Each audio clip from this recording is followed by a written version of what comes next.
Judá é o principal dos filhos de Jacó. Muitas das vezes, as pessoas pensam que, na verdade, foi José o filho principal de Jacó por conta da grande história de José na terra do Egito. Mas, na verdade, o cetro de comando foi dado a Judá. E Judá se tornou o mais importante de todos os filhos de Jacó e praticamente o seu sucessor. Existem muitos segredos a respeito da tribo de Judá, de sua história e de sua origem que a maioria das pessoas não conhecem. Então, portanto, fiquem com este vídeo a respeito de Judá, o filho de Jacó, a tribo de Israel, a tribo messiânica, que viria o Messias nascer.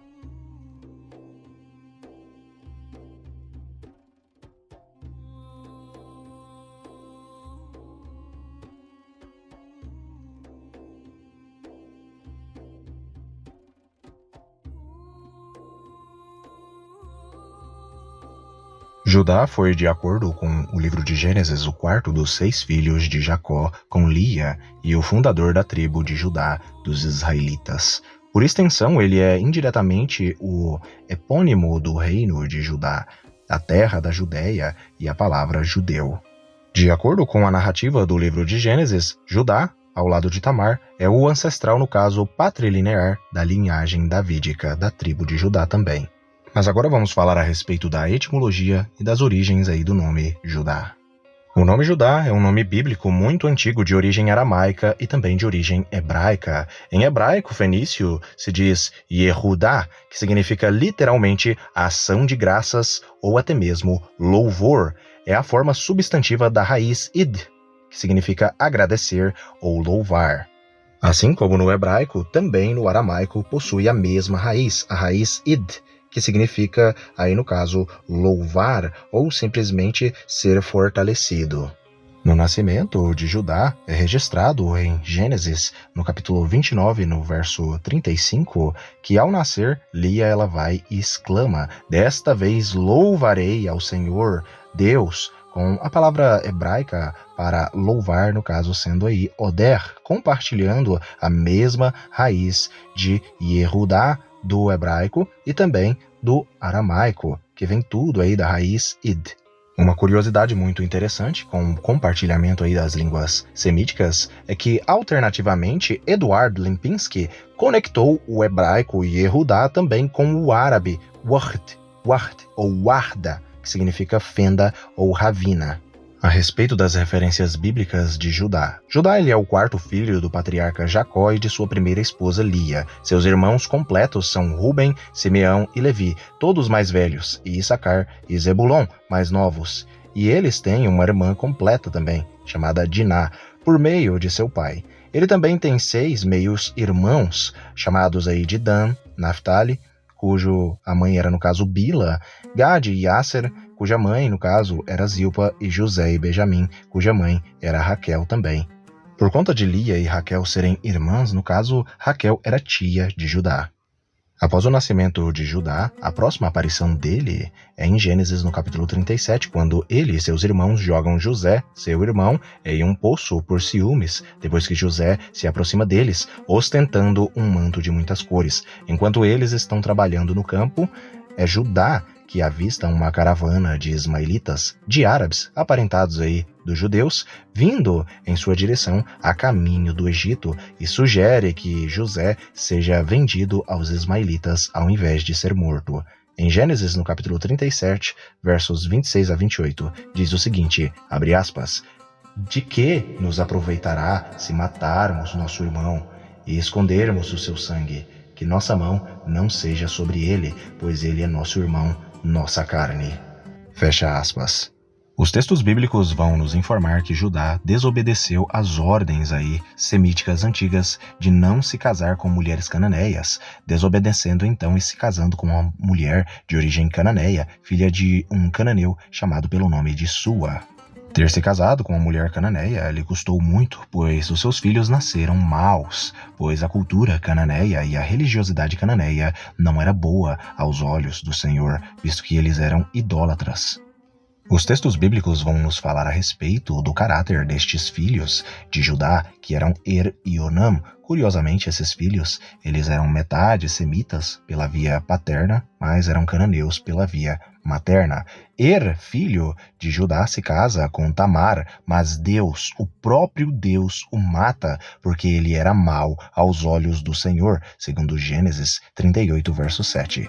Tamar se torna então esposa de Onam, de acordo com o costume semítico, mas ele também é morto depois que se recusa a gerar filhos para a viúva de seu irmão, e basicamente porque os filhos que ele teria não seriam filhos dele, não carregariam o seu nome, mas o nome de seu irmão mais velho, porque ele era o primogênito. Então, com raiva de que seus filhos não seriam seus filhos, basicamente carregariam o nome de seu irmão mais velho, porque ele não era o primogênito, ele derrama a sua semente ao invés de ter ali os seus filhos. O texto bíblico vai dizer que Deus, o próprio Deus, também mata Onam.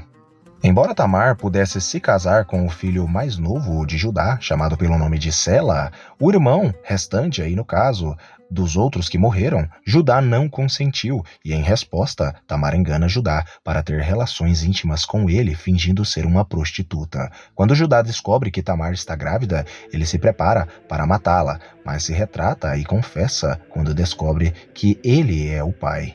Alguns especialistas vão dizer que, muito provavelmente, Tamar era filha de um sacerdote, muito provavelmente até mesmo um sacerdote que servia o mesmo Deus aí de Judá e de seu pai, Jacó, visto que, mais à frente, no livro de Levítico, mulheres que eram filhas aí de um sacerdote, se fossem pegas em ato de adultério ou se prostituindo, elas deveriam ser queimadas vivas, e foi basicamente isso que Judá pretendia fazer aí com Tamar, mas desistiu e confessou também o seu próprio erro e pecado. Por conta da relação que Tamar teve com o seu antigo sogro, agora também considerado o seu esposo, Tamar, no caso, ela é mãe de gêmeos. Um se chamava Pérez e o outro se chamava Zerá, segundo Gênesis 38, verso 27 ao 30. A primeira, no caso, o primeiro a nascer, é no caso ancestral patrilinear do Messias, de Jesus Cristo, de acordo com o livro de Ruth 4, 18 a 22. Enquanto tudo isso, José ascende a uma posição de poder no Egito. 20 anos depois de ser traído, ele encontra seus irmãos novamente, sem que eles o reconheçam. O irmão mais novo, Benjamim, permaneceu em Canaã com Jacó. Então José toma Simeão como refém e insiste que os irmãos retornem com Benjamim. Judá se oferece a Jacó como garantia pela segurança de Benjamim e consegue persuadir Jacó a deixá-los levar Benjamim para o Egito. Quando os irmãos retornam, José os testa, exigindo a escravidão de Benjamim. Judá implora pela vida de Benjamim e José revela sua verdadeira identidade. Antes de morrer, Jacó abençoa Judá como seu herdeiro principal, afirmando que seus outros filhos se curvarão diante de você e que ele segurará o cajado do governo. Jacó, antes de morrer, também profetiza a vinda do Messias, que o Messias viria dele, de sua ancestralidade, de suas entranhas, mas no caso de um dos seus filhos, e esse filho, quem Jacó diz, é Judá. É muito interessante nós notarmos que de todos os filhos de Jacó, o que mais se demonstrava arrependido pelo que fizera com seu irmão José, no caso foi o próprio Judá. Ele é aquele quem mais aparece, o que se sacrifica pelo outro irmão, mostrando assim o seu verdadeiro arrependimento.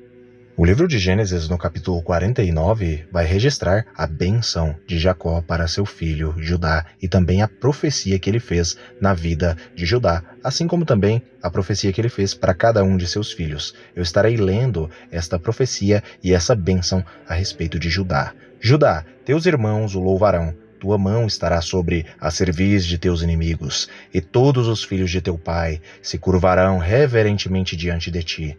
Judá é como um leão jovem quando ataca e mata a sua presa, como um grande leão se assenta e se deita-se como uma forte leoa. Quem tem coragem de perturbá-lo? Portanto, o cetro não se apartará de Judá, nem o bastão de comando de sua posteridade, até que venha Siló, o pacífico, aquele a quem o cetro pertence, e a ele obedeçam todos os povos da terra. Ele amarrará seu jumento a uma videira e seu jumentinho ao ramo mais seleto. Lavará no vinho suas roupas, no sangue das uvas suas vestes. Seus olhos serão mais escuros que o vinho e seus dentes mais brancos que o leite. As palavras da bênção de Jacó a seu filho Judá profetizam aí o Messias. E esse Messias, esse Salvador, é aquele que desde o livro de Gênesis, no capítulo 3, onde o próprio Deus promete que o filho da mulher pisaria a cabeça da serpente, no caso o Messias, o próprio Deus viria em terra na descendência do homem. No livro de Gênesis, no capítulo 49, nesta bênção de Jacó, Jacó também profetiza a respeito da vinda deste Messias. Não um Messias para o povo judeu, apenas para o povo judeu ou o povo de Israel, mas aquele que é Messias sobre todos os povos de todas as linhagens de Noé, todos os povos do mundo.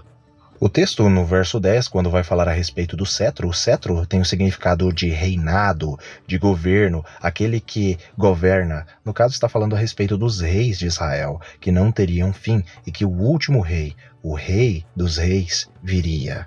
Quando o texto vai falar a respeito do bastão, o bastão, como o próprio texto já diz, refere-se ao comando e que todos os povos do mundo obedeceriam a ele. Todos os povos da terra obedeceriam a este, que é o Messias. O texto ainda vai ficar mais interessante no verso 11, onde vai falar o seguinte, que ele amarrará o seu jumento a uma videira e o seu jumentinho ao ramo mais seleto, e lavará no vinho as suas roupas. Esse lavar as suas roupas no vinho faz uma referência ao sacrifício do sangue de Cristo Jesus, e as uvas faz referência aí à ceia.